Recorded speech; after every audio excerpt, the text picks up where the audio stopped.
Let me throw this at you then. If Philadelphia's sitting there with number 15 from Miami and they've got the 16 pick there from the Colts, if they go back-to-back, how does Malik Willis compare to Jalen Hurts? I think if everything pans out well, he's a better version of Jalen Hurts, and by that, I mean, he can be a top 13, top 15 quarterback in the league.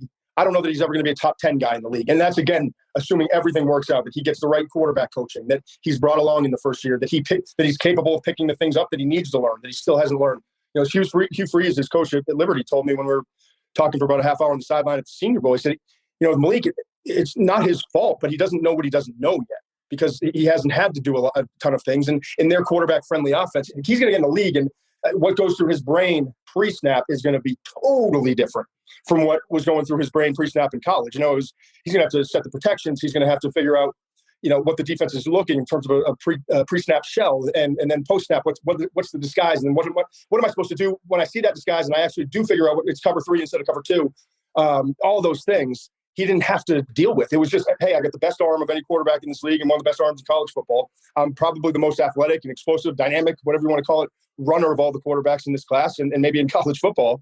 So I can get away with it. I can get away with anything, and that's how he played. And that was great. And it's great that he has those tools to develop. But I just hope he goes somewhere where they can actually develop him as a quarterback, as a pocket passer, as a thinker, and get him in 2-3 years to make the kinds of improvements that Jalen Hurts has made. Let's face it, Jalen Hurts was a different quarterback in the second half of the season than he was, not even close compared to what he was when he came out. So I hear what you're saying with the Eagles, but then again, I've got Jalen Hurts. And so I'm gambling that I'm getting a little bit better version of Jalen Hurts. Why not just take these 3 picks and draft the 3 best players in this class? Could be all defense. We need an edge rusher. We need a linebacker. We need a lot of help on the defensive side. I know they drafted 2 wide receivers back-to-back in the first round the last 2 years. And they would put them in rare company. I think the Lions were the only other team to go 3 years in a row with the first round wide receiver. But if you need one, you need one. They missed on Rager.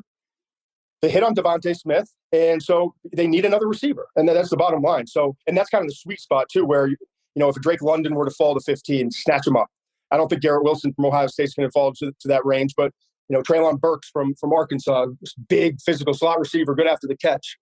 He could be available there. And Chris Olave could be available at 19. That would be a good value. The other Ohio State wide receiver who's just a speedster and a really good vertical route runner. So the point for me, if I were Howie Roseman, the GM of the Eagles, I would pass on quarterback in this class, even though I like Malik Willis. But I think I've got a quarterback that I know what my quarterback is, and I know we can win with him, assuming he continues to get better and we can put 3 starters and impact players around him, whether it's on the offensive side or on defense. That, to me, seems like the right route for the future of the Eagles.